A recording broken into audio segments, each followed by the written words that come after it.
si le Watcher, tel qu'on le connaît, disparaissait ne serait-ce que le temps d'un épisode? C'est la thématique de cet avant-dernier épisode de la dernière saison de What If. Bonjour à toutes et à tous, j'espère que vous allez bien. On arrive au bout de cette série de vidéos réactions.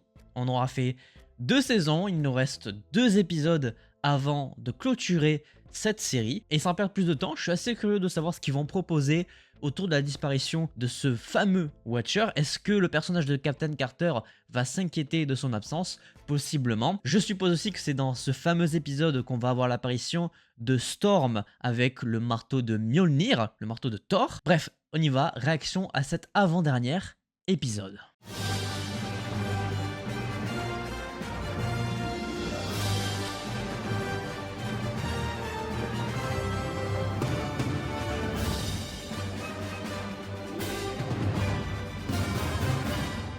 On est parti pour à peine 25 minutes malheureusement, ça va pas être très très long.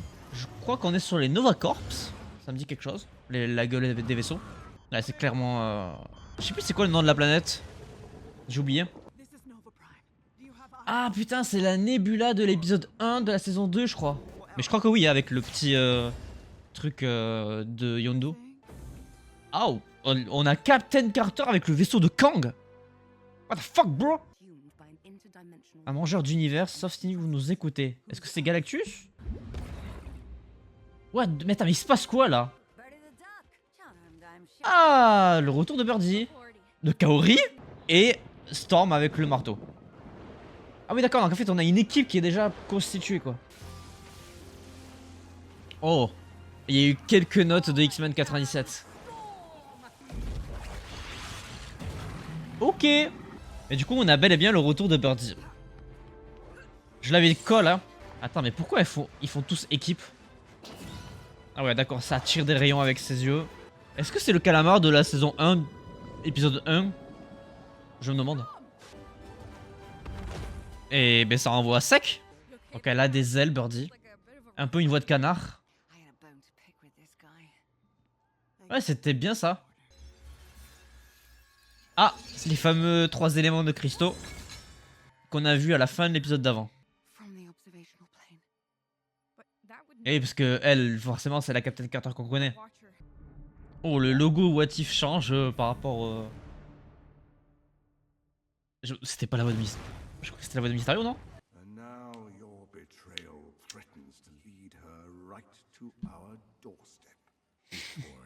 Bah oui, du coup, eux aussi. Lol. 5ème dimension. Oui, c'était ça, avec Ultron. Ouais. Putain, mais ils ont le vaisseau de Kang comme... C'est incroyable. La petite chaise là. C'est un prototype le machin. C'est drôle. Ah bah super. Ça a l'air d'avoir bien marché. Ça a pas marché de fou là. La tête là. La tête, y a plus le corps avec. Oh putain de merde. Oh. Putain, elle est déesse d'Asgard du coup. C'est incroyable. Putain, Storm X Thor, c'est vraiment fort. Je crois que ça a pas marché non plus. Pas assez puissant, la vache. Ah oui, carrément. Il n'y a plus de fragments. Bon, bah, il reste qu'une seule option. Hein. Si tu m'appelles Strange Suprême, c'est bien, mais bon. C'est tiré par les cheveux. Oui, évidemment. Il n'y a que un gars qui peut faire ça. Soit Ultron ou Strange Suprême. Ultron, évidemment. Le Ultron qui est enfermé. Bah, c'est le seul qui a, en théorie, réussi à y aller. Sauf qu'il y en a un qui a entendu son message. Ah bah ouais, Infinity Ultron quoi. Je pensais pas qu'ils allaient ramener Infinity Ultron. C'était le moment opportun pour faire revenir Captain Carter. Maintenant, bon... La qualité de la saison 3 me fait penser que... Enfin, je trouve pas ça non plus extrêmement ouf quoi. Ça c'est quand même très stylé ce Ultron là qu'on a eu. On a beaucoup de chance d'avoir pu voir ça en animation. Quand il a tout conquis, que t'as plus rien à faire, c'est vrai que t'es en mode bon bah... Je fais quoi maintenant? Si t'entends pas le Watcher parler, tu fais quoi? Oh il est stylé lui hein. C'est limite tu t'endors en fait. Putain. I am Captain Margaret Carter, and I could use your help. J'ai besoin de ton aide après que t'aies exterminé l'intégralité de la vie. Oh, ah oui d'accord, merde. Ça s'est un peu battu quoi. Had to face him alone. She's gone. Bastard! Give him all you got! Wait. Oh putain. Ah, il faudrait peut-être l'écouter avant de taper. Pff, mais lui, quand lui il veut te baiser, il te baise. Hein. Faut faire attention. Ah, quelqu'un l'a amené ailleurs. Bah, je suppose que c'est ouais, un des Watchers du coup. Forcément. Ouh! Ouais, mais du coup, lui, il peut penser. Son discours est limite, mais c'est terrible. Vide. Ouais, voilà, merci. Y a rien. Ouais, vas-y, hein. Là, t'as donné la pleine puissance, hein, au gars. Ok. En fait, je sais pas quoi en penser. Je trouve ça stylé et en même temps, je suis en mode putain, les gars, vous avez encore ramené un Ultron, quoi. Ah. Le chemin inexploré. Donc les deux épisodes sont connectés, hein, les deux derniers.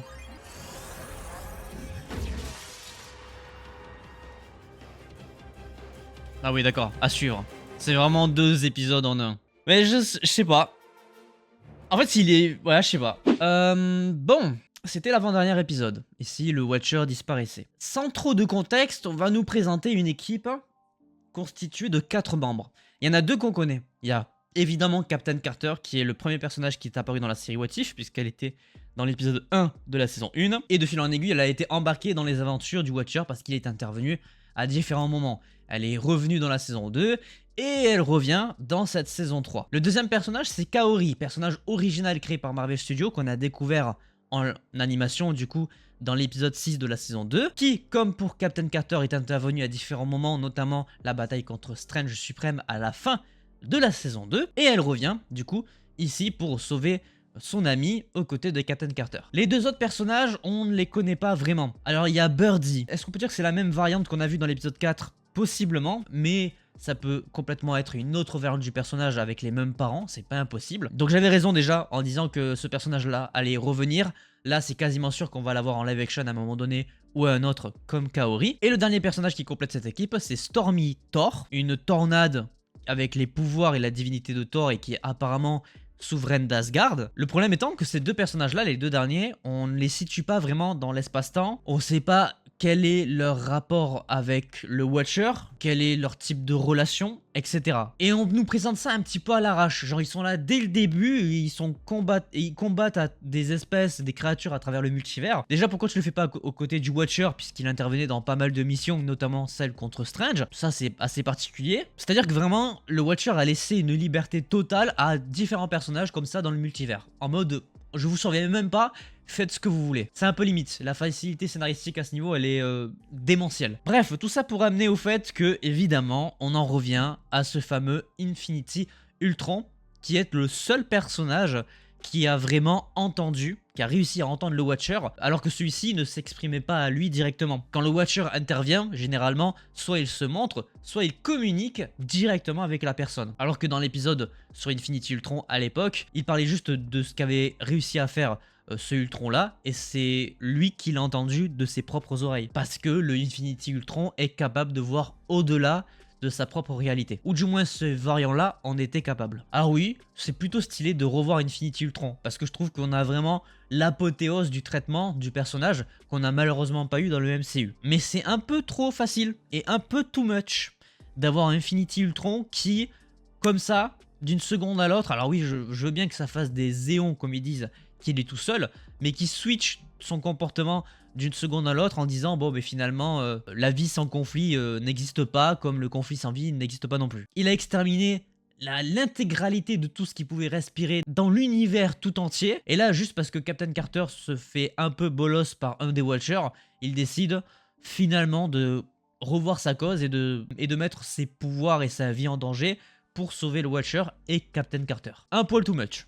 Un poil. Ça prouve que, encore une fois, il y a un problème de traitement autour du concept du What If. Mais quand on compare malheureusement avec les comics du What If, il y a vraiment un écart astronomique entre ce qu'ils ont fait là et ce qu'il est possible de faire. Donc c'est dommage. Dans son ensemble, on n'en retiendra pas forcément que du bon. C'est divertissant. J'ai trouvé l'épisode un petit peu longué malgré le fait qu'il soit assez court.